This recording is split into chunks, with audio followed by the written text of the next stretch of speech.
En ce dimanche après-midi, dans la grande ville de pas du tout, dans ma chambre, sérieusement, n'allez pas vivre dans la cité académique. Est-ce que vous savez vraiment ce qui se passe dans la cité académique? Parce que oui, ça a l'air stylé et tout, waouh, il y a des robots nettoyeurs, une technologie avancée, des super pouvoirs développés par la science. Mais on va pas se mentir, vivre dans la cité, c'est vraiment la pire des idées. Je vous explique. Déjà, le plus important, si tout le monde veut aller dans la cité académique, intradiégétiquement comme extradégétiquement, c'est pour obtenir un pouvoir, devenir quelqu'un d'important. C'est même statué dans le roman qu'on peut considérer tous les ESPR comme des protagonistes de manga, ayant tous la possibilité de devenir quelqu'un. Ok, c'est cool, mais démystifions tout de suite ce fait. 60% des ESPR sont level 0.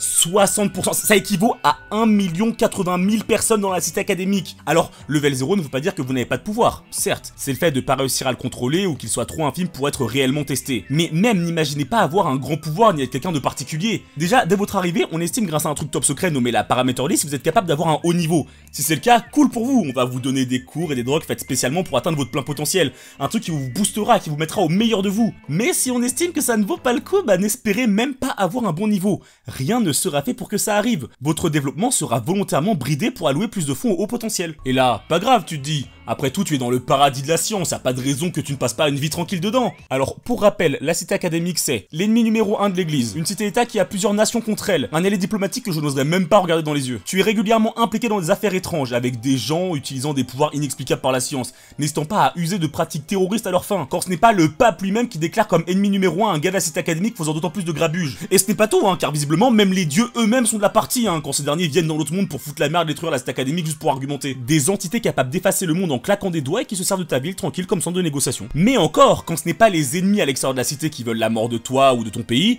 c'est ceux de l'intérieur qui prennent le relais. Des groupuscules complets de gens se baignant dans le feu et le sang qui parsèment les rues, ceux du dark side comme on les appelle, qui peuvent être des snipers, des petites blondes aux yeux bleus blindés d'explosifs, voire encore carrément des niveaux 5. Tu sais, les ESPR les plus puissants de la cité académique là, ouais, eux... Ah, tu veux pas te mesurer à eux. Pour peu que quelqu'un d'eau placé t'en veuille et y mette le prix, des hordes de personnes, ESPR ou non, seront à tes trousses et n'hésiteront pas à employer tous les moyens possibles pour ramener ta tête à leur employeur et toucher leur argent. Des gens sans morale ni scrupules.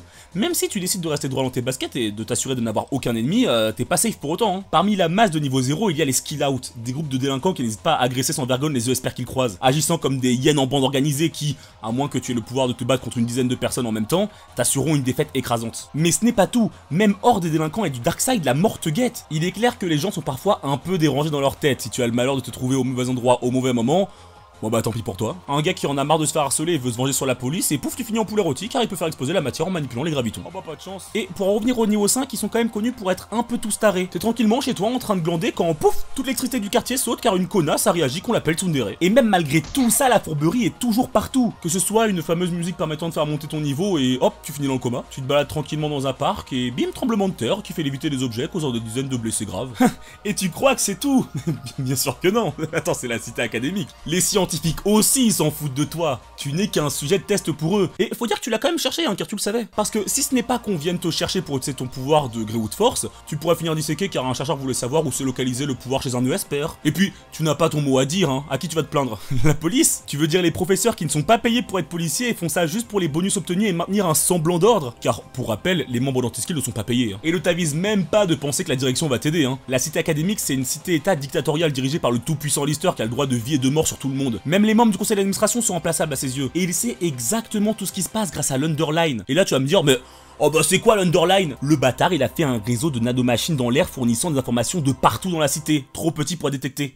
Peu importe où tu es, peu importe ce qui va se passer, le gars va être au courant. Tu ne peux pas te cacher dans la cité académique, c'est mort. Ok, bon, tout le monde te déteste, mais la technologie est super avancée, c'est super. Ouais, quand elle cherche pas te tuer quoi. Et je parle pas de scientifiques qui créent des clones de toi à des fins militaires et finissent par implanter un code pour qu'ils tuent tout le monde. Je parle bien de vraies machines, des cyborgs à l'allure parfaitement humaine qui, dégradés de leurs conditions, décident de mettre fin à leur jour en mettant en péril des centaines de vies au passage, qui te tuera si tu t'opposes à elle. Mais bon, c'est la cité académique et tu te dis que c'est juste le prix à payer pour vivre dans un tel endroit. Sauf que t'as oublié un prix conséquent à tout ça. Ah, ta liberté. Tu appartiens dorénavant à la cité. S'il décide de ta mort, tu meurs. Tu n'as pas le droit de fuir. Déjà, tu es identifié par la cité. Pour obtenir un numéro d'identification, pour rappel, il a fallu que tu fournisses tes empreintes digitales, vocales et rétiniennes. Et pour sortir de la cité, pour quelques jours évidemment, car tu vas devoir revenir, va falloir signer 3 formulaires d'autorisation, subir une injection dans le sang de nanomachines et nanoparticules pour te tracer où que tu sois évidemment, et obtenir un garant valable. Tout ça pour profiter de quelques jours de repos avant de revenir dans ce lieu où la mort t'attend à chaque coin de rue. Et n'espère pas faire sortir ou rentrer quoi que ce soit de non autorisé, hein. La cité possède des scanners et détecteurs infrarouges au point d'entrée. Hein. Ouais mais c'est pas grave, j'ai un pouvoir maintenant et je vais pouvoir donner le meilleur de moi-même. Ah ouais.